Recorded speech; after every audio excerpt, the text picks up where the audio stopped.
Hello and welcome to As Credit Coach, episode number 16. I'm your credit coach, Rolando Castro. On this week's episode, I have a good friend of mine and referral partner. His name is Cris Contreras from Keller Williams. Cris, welcome to the show. Thank you for having me. Hi, everyone. Yes, well, it's my goal to be able to provide valuable content for my audience and people that trust me week to week. So it's an honor to have you here. And I want to say a little disclaimer before we get started that, you are a good friend of mine. We do work with one another, but you are not here to promote your services or to be able to assist my clients. I do work with a lot of realtors in the industry. We just want to just lay down the law. Absolutely. And then you're here to just simply add value. Absolutely. Okay, great. So I have 3 questions for you. The first question is, if someone wants to buy a home, what are some of the steps that are required or that a buyer should take before they make that initial decision? Well, one of the first steps is to sit down with a lender and qualify for a loan. They'll look at their finances and the lender will be able to tell them what they qualify for. Another step would be to have significant savings, anywhere from $15,000 to $25,000. Okay. And also to make sure that do a credit check, maybe with someone like you, to make sure their credit's up to par so they get a good rate. Right, so buying a home is not something you decide just all of a sudden that I feel like buying a home. It's a longer process. It's more to it than just saying I want to buy a home, right? Absolutely, it requires planning, especially in a place like Los Angeles where prices are so high. Great. Now my next question is, this is a question that I feel a lot of consumers don't understand. It's the word is being thrown out there a lot, and I want to clarify exactly what it means. What qualifies someone as a first-time home buyer?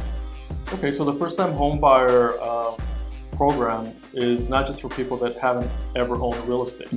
It's also for people that have already owned real estate, and they can qualify for that first-time home buyer program again if they meet certain criteria that the bank requires. Okay, so they should talk to the lender to see if they own a property, they should consult a lender to see if they actually still qualify based on certain criteria, right? Absolutely. Contacting their lender would be the best way. They can speak to the nuances of what the criteria are. Great.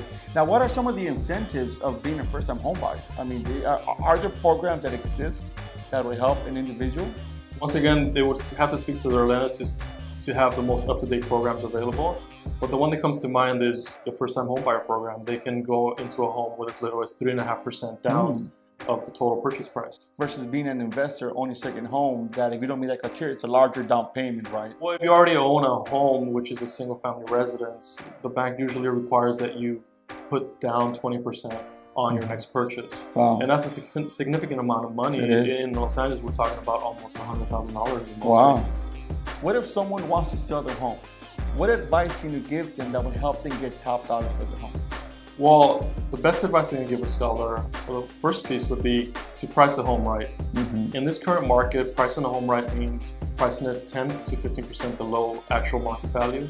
That way, the agent has an opportunity to negotiate up and have multiple offers on one property. Okay. The second tip would be to actually pay 7% to their agent instead of 6%. And let me explain why that is, because that way the listing agent can offer the selling agent 3.5% as opposed to the usual 2.5 to 3. Oh, that's going to motivate them to sell their property. That's going to motivate more agents to show the property because, would you rather take a buyer to show someone that pays you 2.5% or 3.5%? Correct. It makes sense. It's a big difference. It does. And that benefits the seller in 2 ways. One, you're going to get more offers, and it guarantees you're going to get the most possible out of that house.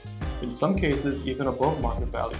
So I would recommend that would be the second strategy. Okay, that's a good strategy. Yes, and the third strategy would be to make sure that the house is free of anything that is very personal to the seller and get it as clean as possible. Okay, yeah, because you don't want to have a dirty house or a house that might look bad.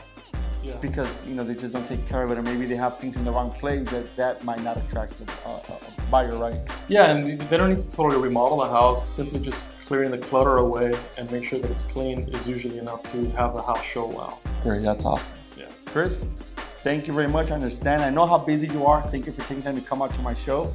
And again, thank you for watching.